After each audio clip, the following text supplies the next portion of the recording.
Hi everyone. I have a new mic. Hopefully it's connected, I'm not sure.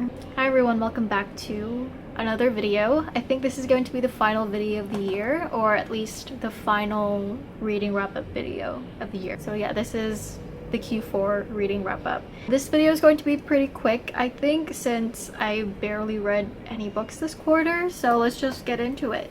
Okay, so we're skipping October because I did not read anything during that month. So in November, I read 2 books. The first book that I read was The Upton Undertakers by Carrie Toombs. This is the 7th book of the Inspector Ravenscroft series. And I think there is actually an audiobook of this available on YouTube. I'll link it down below. I think I remember seeing it. I rated this one 4.5 stars. It wasn't as great as some other books, so that's why it's in this sort of middle rating. So in this story specifically, in the prologue, I believe, we're at this sort of funeral cemetery, I believe, and they're gonna put the casket in the ground, but for some reason the mother of this supposed dead person, she sort of hears something in the casket, so she thinks that her son that she believes to be dead is still alive because she hears this sound. So she asks for the casket to be opened, and then when they do open it, she finds out that this is not her son that's in this casket. It's just this random man that she doesn't even know. So that's where Inspector Ravenscroft gets called to solve whoever this random guy is, and to also solve like where is the missing son. And yeah, it was a good story. It was fun. It was interesting. It's like just a regular Inspector Ravenscroft book. Like, I don't really have anything else to say about it. Like, I enjoyed reading it. It was fun. And yeah. And then the next book that I read was The Death of Jane Lawrence by, I think it's Caitlin Starling. I read a physical copy of this because this was my sister's book and I just borrowed it from her. When I saw that she had this book, the cover just intrigued me, and so I read the blurb, and the blurb also intrigued me, and so I asked if I could read it. This book was one of my favorite books that I read this year. I mentioned that in my like 2025 like favorite books video. I read this book pretty quickly. I was just really interested to see what happens next after each chapter, and I was just really hooked and really immersed in the story. I loved it so much. I highly recommend it if you are into like speculative gothic fiction.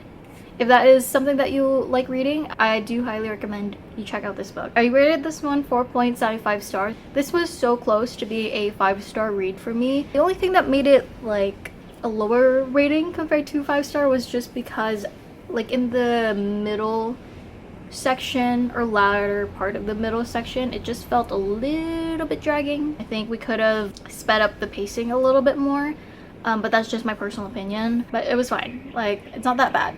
I really enjoyed the story. I thought it was super interesting.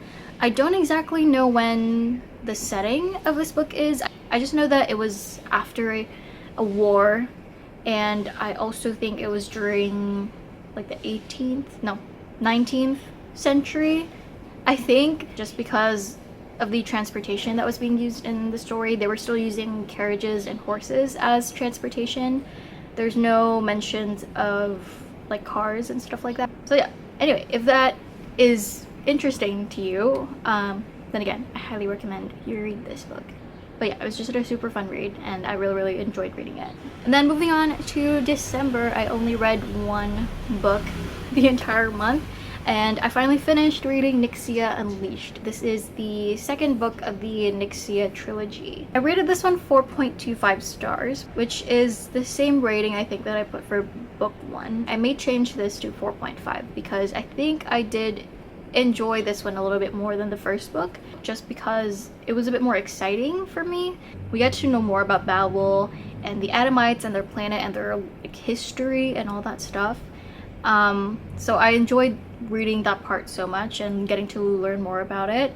And we also get to learn more about the planet as well, and the moons. So that was really cool and interesting to learn in this book. It was just a much more entertaining and much more exciting story. Whereas the first book, it's more of just like an introduction to the characters, to the setting, to the world, to the story.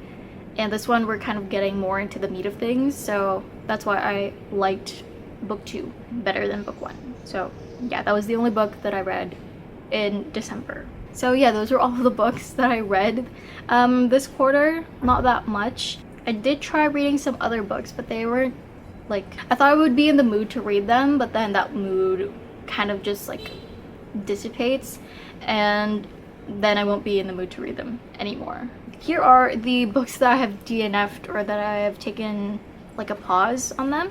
So the first one was Mrs. Dalloway. I did start reading this, and I did get up to, I think, chapter 4, if I'm not mistaken. I was just a few chapters in this book, and then I decided to like DNF it. And then I also started the Herefordshire Hangman. This is book 8 of the Inspector Ravenscroft series, but as I mentioned in the previous video that I wasn't able to continue on because all of the audiobooks of this series have disappeared from YouTube except for book 1 and apparently book 7. And so because I was in this sort of mood to continue reading another book that is similar to Inspector Ravenscroft, I tried searching for more books that were of the same like genre, like mystery sort of genre.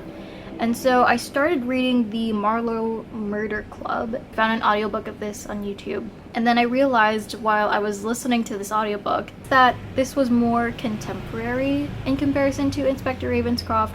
I did want to read something that was of the same genre, that was also in the same like Victorian setting. But the Marlowe Murder Club, I think, has a more modern, contemporary setting. So that's why I DNF'd it. I was just not into it. I wasn't looking for a contemporary setting story. So yeah, I DNF'd that book. And then the next book that I tried to read as well was The Mysterious Affair at Styles by Agatha Christie.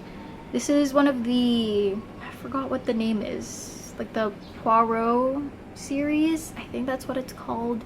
Yeah, I tried listening to this. Again, I found an audiobook of this. I'll also have the links to these 2 audiobooks in the description below. Anyway, I started listening to it and I just couldn't get into it for some reason. I don't know why. I feel like it would be right up my alley because it is another like murder mystery sort of book, and the setting as well is more closer to that Victorian era. So I don't know why this did not click with me. I have no idea. But yeah, I tried listening to it and I just could not get into it. And so I just read something else. I picked up Nixie Unleashed again because I did put it down for a bit, and then I picked it up again and I just finished that book instead. And then the last book that I DNF'd, or not DNF'd, that I paused on was The Tenant of Wildfell Hall. This is an audiobook that I'm listening to on Audrey. Again, I'm trying to listen to more of my books on Audrey because I know that after a certain amount of time, the books will not be available to listen to, or that the app is not going to work properly anymore. So I need to get into those audiobooks. But I think because it's so long that I just felt so intimidated by it. I don't remember how long it is, but I think it's close to around 20 hours long. And so I only got to the first 2 chapters and then I stopped listening to it. I think I just got so intimidated by how long this audiobook is. But yeah, so that was the last book that I DNF'd/paused. Those are all of the books that I have read and tried to read in 2025. That is it for this last reading wrap-up video. I don't think I will be continuing this in the next year, just because I'm not great at reviewing books, especially when I'm speaking or talking about certain books. I feel like I just use the same descriptions when I enjoy something. I just think something's good and I liked reading that book. So yeah, I'm not gonna be continuing this in the next year, but I hope you enjoyed watching these anyway. But still, I hope you found these videos interesting and maybe you checked out some of the books that I have recommended. That would be super cool. And again, all of the links to the audiobooks that I've mentioned will be in the description if you were interested in listening to them. So yeah, that is going to be it for this video. Thank you so much for watching. I'll see you guys in the next video. Bye!